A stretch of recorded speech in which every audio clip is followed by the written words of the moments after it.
चेतसस्तु भगवन्न परो हि दक्षः त्वत्सेवनं व्यतितसर्गवृद्धिकामः आविर्बभूवित तदा लसदष्टबाहुः तस्मै वरं ददिततां च वधूमसीग्नीं तस्यात्मजा स्वयुतमीश पुनः सहस्रं श्रीनारदस्य वचसा तव मार्गमाप्युः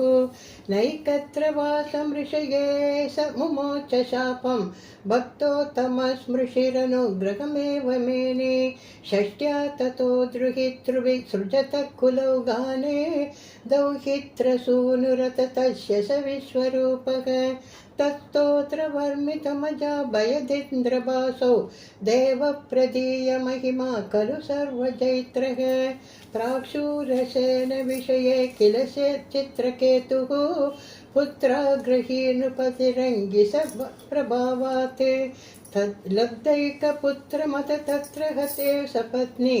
सङ्गैकमुख्यदवशस्तव माययासौ तं नारसस्तु सममिल्लिरङ्गा दयालुः सम्प्राप्य तावदुपदर्श्य सुतस्य जीवं कस्यास्मि पुत्रगिति दस्य गिरा विमोहं त्यक्त्वा त्वदर्चनविदो नृपतिं नियुङ्क्त स्तोत्रं च मन्त्रमपि नारदोत लब्ध्वा तोषाय शेषवपुषो ननु ते तपस्यन् विद्याधराधिपतितां सहि सप्तरात्रे लब्ध्वाप्यकुण्डमतिरन्वभजद्भवन्दं तस्मै मृणालधवलेन सहस्रशीर्णारूपेण बद्धनुतिसिद्धमहानवृत्तेन प्रादुर्भवन्निरतो नुतुभिः प्रसन्नः दत्त्वामदत्त्वमनुगृह्य तिरो ददात त्वद्भक्तमौलिरतसोऽपि च लक्षं वर्षाणि हर्षुलमना भुवनेषु कामं सङ्गापयन् गुणगणं तव सुन्दरीभिः सङ्गातिरेकरहित ललितं चचार अत्यन्तसङ्घन् विलयाय भवत्प्रणुन्नः नूनं ससेव्य गिरमाप्य महत्समाजे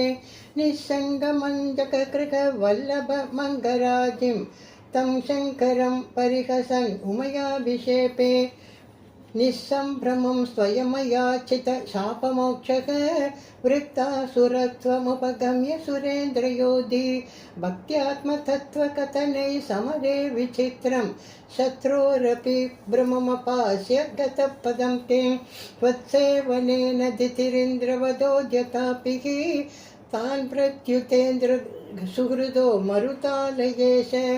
दृष्टाशयेऽपि शुभदैव भवन्निषेवा दत्तामस्तत्त्वमवपां पवनालयेश